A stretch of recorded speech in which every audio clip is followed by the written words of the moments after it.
discovered something creepy while exploring.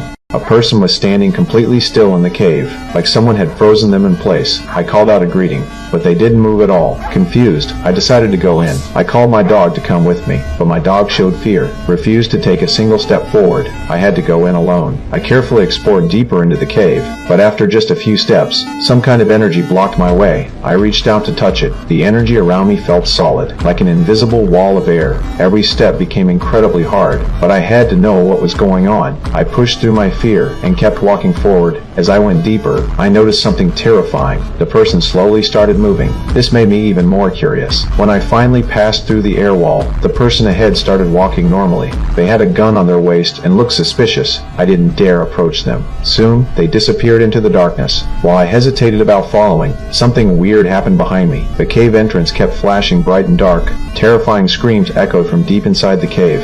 I ran like crazy toward the exit. Luckily, I made it outside safely, but I was completely confused. It was noon when I entered the cave. I was only inside for 3 minutes. Now outside, it was pitch black. Even my dog had vanished without a trace. I couldn't believe it and ran to my car. When I got there, my car was completely covered in weeds and vines. I tried to start the car to leave, but the battery was dead. That's when I noticed my work photo. It had turned yellow from oxidation, like several years had passed. I got out to search for clues nearby. I spotted an SUV parked close by. Nobody was around. I decided to take their battery for myself, but after checking it out, this car was also covered in weeds. I clearly remembered when I arrived, this car wasn't here. A bag inside caught my attention. I brushed off the dirt. It was my student's backpack. That's when I realized how serious this was. I figured after I entered the cave, my students must have come looking. Looks like they went into the cave too. Thinking this, I headed back again, this time carrying lots of glow sticks, dropping them on the ground as I walked, so I could find the exit on my way back. But when I approached the air wall, the glow sticks floated weirdly in the air. I reached out to grab one. The glow stick started moving away.